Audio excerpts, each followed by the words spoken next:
Salut, c'est Alice. Aujourd'hui, j'avais envie de vous parler donc de Fédération.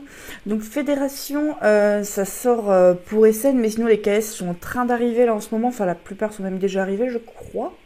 Euh, donc c'est un jeu de Mathieu Verdier et de Dimitri Perrier, édité par Explorate. Alors Explorate et Dimitri Perrier, moi c'est des potes. En fait, c'est eux qui organisent notamment le jury du Diamant d'Or. Donc ça a lieu chez eux, tout ça, moi je les connais bien, du coup j'ai eu l'occasion de pas mal jouer au jeu, il y a un bon moment sur le proto, surtout sur le proto final pendant la campagne Kickstarter, où je l'ai fait découvrir à quelques personnes sur Paris. Moi c'est un jeu que j'aime honnêtement beaucoup, parce qu'il correspond à plein de trucs que j'aime, et voilà, moi il me plaît énormément, mais donc il y a quand même des gens que je connais de base derrière. Mathieu Verdier, moi je le connais moins, voilà. Donc, ça c'est juste sur une note personnelle. Voilà, donc, Fédération, de quoi est-ce qu'il s'agit? Donc, Fédération, déjà, c'est un gros Eurogame, vraiment à base de placement d'ouvriers, avec un placement d'ouvriers multidirectionnel, où il va y avoir plusieurs dimensions donc à la pose de l'ouvrier. L'emplacement où on se place, qui donne donc, de manière assez logique, une action, mais aussi la localisation précise de cet ouvrier pour savoir dans quelle ligne il va apparaître et dans quelle partie droite ou gauche il va apparaître, et la colonne éventuellement, et sur quelle face on va jouer cet ouvrier, donc soit pour se financer, soit pour aller voter au Sénat des lois. Donc globalement le but de ça étant de faire des points de victoire. Quelle surprise! D'un point de vue vraiment thématique, c'est qu'on est des gens, et donc il y a un thème politique qui est assez mignon quand même. Donc on est des partis, des gens, des familles au Sénat qui voulons se faire réélire pour les 5 ans à venir. Pour ça, il va y avoir des lois qui vont être votées chaque année, qui vont être tantôt en faveur d'une planète, tantôt en faveur d'une autre planète, parce qu'on joue donc une fédération de planètes, donc de 5 planètes réunies autour d'un Sénat. Et certaines lois vont être plus ou moins favorables à certaines planètes qui ont des spécialités. En dehors de ça, on peut aussi aller faire du lobbying pour financer des grands projets qui vont récompenser l'influence qu'on a auprès de ces planètes, mais cette fois-ci en fin de partie, en fonction de questions de majorité, et pouvoir accomplir donc des missions supplémentaires personnelles sur le plateau, parce qu'on va du coup obtenir les habilitations et la magouille pour aller sur place, avec des petits vaisseaux, envoyer nos gus, accomplir des actions. Voilà, je crois que c'est pas présenté exactement comme ça dans le livre de règles, mais moi c'est comme ça que je le vois ce thème, et je l'aime beaucoup. Du coup, d'un point de vue un peu plus terre à terre, comment ça va se passer? À chaque tour, on va devoir placer un de nos ouvriers. Donc on a 4 ouvriers qui sont légèrement différents les uns des autres, mais vraiment légèrement, qu'on va placer sur une des 18 cases du Sénat. Donc quand on joue à 2 ou 3, il y a des cases qui sont bloquées. Oui, ça j'aurais peut-être dû le dire, je vais peut-être en reparler après, mais moi je préfère vraiment la config 4 joueurs, 3 joueurs c'est sympa aussi, 2 joueurs moi c'est moins mon style de jeu, ça va être plus dans l'optimisation. Donc, on va aller choisir une case du Sénat sur laquelle on va accomplir l'action. Donc il y a des cases qui représentent un de chaque côté, chacune des 5 planètes qui existent, des actions de Sénat qui vont faire des actions un petit peu spéciales. Quand on va aller faire une action, par exemple si on fait l'action de la planète orange, on va aller augmenter son influence auprès de la planète orange. La planète orange elle est très facile, on a un pion qui avance sur la piste. Chaque fois qu'on fait une action de la planète orange, on avance d'une case et on récupère les ressources qui sont sur la case sur laquelle on arrive. Donc par exemple, si je suis le joueur vert, ici, et que j'avance d'une case, je vais gagner un vert et un violet en ressources. Et je vais augmenter mon influence, donc actuellement là le vert a 3 d'influence, parce qu'il est sur la 3ème case, a 4 d'influence sur la planète orange. Si jamais à un moment j'atteins un endroit où il y a une médaille encore disponible, je la récupère. Donc les premiers à passer ont des médailles moins chères que les derniers à passer. Et sur la planète orange, en l'occurrence, ça c'est un peu un détail, mais il y a des raccourcis. Donc soit on fait un détour pour avoir plus de ressources en passant par l'extérieur, soit on passe par l'intérieur, et dans ce cas, on gagne un peu moins de ressources, des ressources un peu moins fortes. Mais on avance plus vite, on influence. Il y a des ressources dans le jeu, peut-être que j'aurais pu, oui voilà, donc il y a 4 types de ressources, et des points de victoire. Donc on a les ressources violettes qui sont les ressources de base qui sont utiles pour plein de trucs, les ressources vertes qui sont un peu plus rares et qui sont en général utiles pour des choses un peu plus complexes, mais les deux ne s'investissent pas. On a les ressources bleues qui sont pour le coup vraiment plus rares, vraiment plus dures à obtenir, et qui par contre sont des jokers, donc elles sont quand même vachement plus cool, donc on a plus tendance à courir après. Et des diamants d'or qui sont une ressource assez spéciale, qui ont assez peu d'usage dans le jeu, mais qui servent à faire des points de victoire. Vraiment assez directement. Du coup, au point de vue des planètes, donc on se place sur une case et on fait l'action de la planète. Quand on se place sur... je vais peut-être décrire très rapidement orientations de planètes. La planète orange, c'est pour faire des ressources. La planète jaune, c'est pour faire des échanges. Donc 2 ressources contre d'autres trucs, des améliorations du développement globalement. La planète bleue, c'est pour obtenir des pions de politique qui vont aller nous donner indirectement des ressources ou des avantages divers en modifiant nos ouvriers quand on va les placer pour les aspects des ouvriers que j'ai pas encore parlé. La planète verte, c'est des bâtiments, donc il va y avoir des bâtiments de revenus sur lesquels on peut se mettre pour gagner des revenus immédiatement et à la fin de chaque tour, plus ou moins rentable en fonction de à quel moment on le fait, vu que ça dure 5 tours, enfin 5 manches. Et des gros bâtiments de points de victoire qui vont jouer sur le minimum entre 2 catégories. Par exemple, mon minimum d'influence entre le orange et le bleu va me donner des points de victoire. Plus je m'y place tôt, plus ça va m'en donner, par rapport aux autres. Et donc ça coûte des ressources, c'est notamment une des dépenses de ce fameux diamant d'or. Les bâtiments à 2 points de victoire demandent des diamants d'or. Et le bâtiment violet vont avoir des experts, donc par couleur. On va choisir le prochain expert d'une des couleurs qu'on a devant nous, et on va avoir son bonus. Donc en général, c'est des effets one-shot immédiats ou plus tard. Donc quand ça améliore une action, ça fait quelque chose. L'influence, c'est le nombre de bonhommes qu'on a dessus.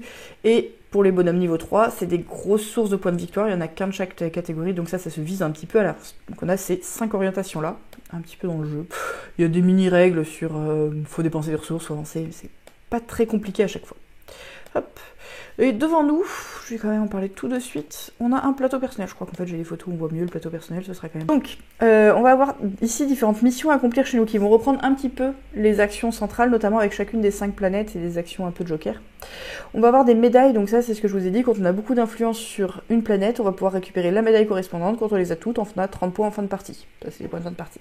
On va voir nos ouvriers qui sont stockés ici.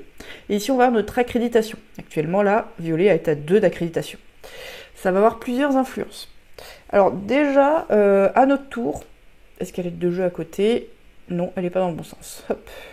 Bon. À notre tour, comme j'ai dit, on va placer un ouvrier. Quand on place un ouvrier, on a 2 choix. Soit on le place côté ambassadeur, effectivement, on vient au Sénat pour aller voter et discuter des lois, donc avec une force de 1, 2 ou 3, a priori. Sur la planète bleue, on peut avoir des modificateurs pour avoir plus. Ou alors on le place de l'autre côté, côté lobbyiste, et là du coup j'ai pas l'image, qui va donc avoir dessus dessiné une pièce et un petit tic, qui va dire qu'on va financer des grands projets. On se pointe pas au Sénat, mais on va magouiller avec des gens et discuter dans les couloirs. Voter, ça nous intéresse pas. Et éventuellement gagner une petite ressource à la place du 2 et du 3, qui va pouvoir nous débloquer. Il y a plein de manières un petit peu de se débloquer un peu flexible comme ça. Pourquoi il y a un petit tic dessus? Parce que quand on va sur une case, par exemple, si je vais côté lobbyiste sur une case jaune, je vais mettre le petit tic vert, enfin violet en l'occurrence parce que je suis violette, sur cette action-là. Qu'est-ce que ça veut dire? C'est-à-dire que plus tard, si j'ai un vaisseau encore disponible, je vais pouvoir l'envoyer en mission sur cette planète et donc faire une action supplémentaire à mon tour de la catégorie là. Sauf que pour ça, il faut que j'ai l'accréditation. Pour le moment, orange, jaune, j'ai l'accréditation, mais par exemple, j'ai débloqué cette action-là qui serait possible à la fin de mon tour à condition d'avoir l'accréditation suffisante et le vaisseau disponible. Ici, j'ai pas de vaisseau dans mon hangar. Donc voilà, donc ça permet de faire des actions supplémentaires qui reprennent un peu les actions principales ou font des gros points de victoire de manière un petit peu différenciée pour les actions. Donc au milieu il y a 2 types d'actions, j'en ai pas trop parlé. Les actions de planète qui permettent d'augmenter sur les planètes et les actions de Sénat qui font des trucs divers et variés qui vont notamment permettre de gagner de l'accréditation, qui ont leur pendant ici mais pas toujours exactement le même, et notamment certaines actions spéciales donnent plutôt des points de victoire. Et on va pouvoir potentiellement débloquer un dé assistant. Hop, alors est-ce que je l'ai sur une des photos? Voilà, par exemple là, jaune a eu un dé assistant. Et violet aussi. Donc ici de valeur 5 et 3. Donc c'est vraiment, on ne lance jamais ce dé, hein, c'est un dé qui évolue, qui donne son niveau. Donc au début on n'a pas d'assistant au Sénat, puis après on recrute un assistant. Donc l'assistant évidemment, il va pas, c'est un assistant parlementaire, hein, il va pas venir voter, il n'est pas élu. Par contre lui il a bossé les dossiers et donc il vous donne des arguments. Du coup quand là violet se place avec un 2+3, c'est comme s'il se plaçait avec une force de 5 en charisme, en voix qui va porter pour faire basculer le Sénat sur les votes, dont je n'ai pas encore parlé. De 5, parce que il a un charisme de 2 de base, mais en plus, là, il a quelqu'un qui a bossé les dossiers qui va lui donner des vrais arguments. Donc pourquoi est-ce qu'on vote? Je vais pas du tout expliquer dans mon sens, mais c'est pas très grave. Donc à chaque tour, j'ai dit, on place un ouvrier, on fait l'action principale, donc on choisit sur quelle face on met l'ouvrier. Pour le moment, ça sert à rien, à part potentiellement mettre un petit X chez soi. Après, on a le droit de faire une mission chez nous si on a un vaisseau, la mission disponible, tout ça. Et c'est au joueur suivant. On joue comme ça jusqu'à ce que tout le monde ait joué ses 4 bonhommes. Une fois qu'on a joué nos 4 bonhommes, on va regarder ce qui se passe en fin de tour. Le gros truc qui se passe en fin de tour, ça va être qu'on va faire un gros vote entre droite et gauche. Donc, droite et gauche présentent toujours 2 lois différentes, les 5 lois apparaissent de chaque côté au cours de la partie, donc on sait un peu ce qui reste quand même. Donc là par exemple c'est jaune face à orange. Imaginons qu'on soit comme ça en fin de partie, je crois qu'il n'y a pas encore assez de tours posés mais c'est pas très grave. On va regarder combien il y a de voix à droite et à gauche. Bon là tout le monde a débloqué son dé dans cette partie, c'est pas toujours le cas. Donc là, côté gauche, ou droite, bon ça dépend à quel sens on regarde, côté violet, il y a donc 6 et 5, 11 et 4, 15 voix, parce que les numéros, donc les lobbies comptent pour rien, mais il y a 15 marqués en numéro de scie. Alors que de l'autre côté, il y a 4, 5, je crois que c'est un 3, on va dire que c'est un 3, 8, 10 voix. Donc 16 face à 10, c'est le côté violet qui gagne, donc c'est une loi. Il y avait 2 pendants d'une loi possible, une qui était favorable à la planète orange, une à la planète jaune. C'est pour la planète orange, donc la planète d'astéroïdes, que ça va marquer des points. Donc là, ça veut dire à la fin de ce tour-ci, tout le monde va marquer 2 fois son influence sur la planète orange en point de victoire. Parce que nos électeurs de la planète orange sont contents et on en a plus ou moins. Les gens nous remarquent plus ou moins. Donc ça, c'est les premiers trucs. Deuxième truc, c'est qu'il va y avoir des majorités un peu plus personnelles là-dessus. Donc là, ça va être sur les lignes du Sénat. Donc sur chacune des 3 lignes, on va regarder qui est-ce qui est majoritaire en termes de voix. Donc là, par exemple, sur la première, ce serait vert. Et donc, il va marquer autant de points que son accréditation courante. Donc plus on a d'accréditation, plus on marque de points. Ça, c'est sur chaque ligne. Et enfin, tous ceux qui sont mis côté lobbyiste, pour le coup, ils ont plus à été joués sur des finances, sur le fait d'être porteur de projet, tout ça, et donc ils vont avancer ces petits jetons blancs. Et ces petits jetons blancs, si en fin de partie ils sont arrivés tout au bout, ils vont faire marquer 16 points au majoritaire sur la couleur donnée. Donc par exemple, si le violet arrive au bout, celui qui a le plus d'influence violette en fin de partie aura 16 points, le deuxième 8 points, le troisième 4 points, si on joue à quel joueur. Voilà un peu pour l'esprit. Ensuite, on recommence pour un tour. Donc, on enlève les lois actuelles, on passe aux lois suivantes. On sait donc quelles sont les 4 lois, puis les 3 lois, puis les 2 lois, puis la loi qui reste de chaque côté. Et à la fin de partie, celui qui a le plus de points gagne. Voilà, donc il y a d'autres types d'actions, bien évidemment. Hop, est-ce que... Je crois que j'avais une photo du plateau complet quelque part. Hop, voilà par là. Donc, ah oui, sauf qu'il y a des actions qui sont bloquées. Donc, à 3 joueurs, il y a un bloqueur qui est tiré à chaque tour, qui va dire qu'il y a un bloqueur, donc là si on est tour 2, un bloqueur avec 2 votes dessus à droite, un bloqueur avec 2 votes dessus à gauche, chaque fois sur des planètes données, et un 0 qui va être soit à droite soit à gauche. Donc on a par exemple ici une salle du Sénat qui permet d'augmenter de 2 en accréditation, ici une salle du Sénat qui permet de dépenser un cristal bleu pour augmenter de 2 son dé, donc si on avait un dé niveau 0, il passe niveau 2, donc on récupère le dé. Ici un dé qui permet de dépenser un cristal bleu pour avoir 2 vaisseaux, donc les vaisseaux on en a besoin pour aller... faire des missions complémentaires, etc.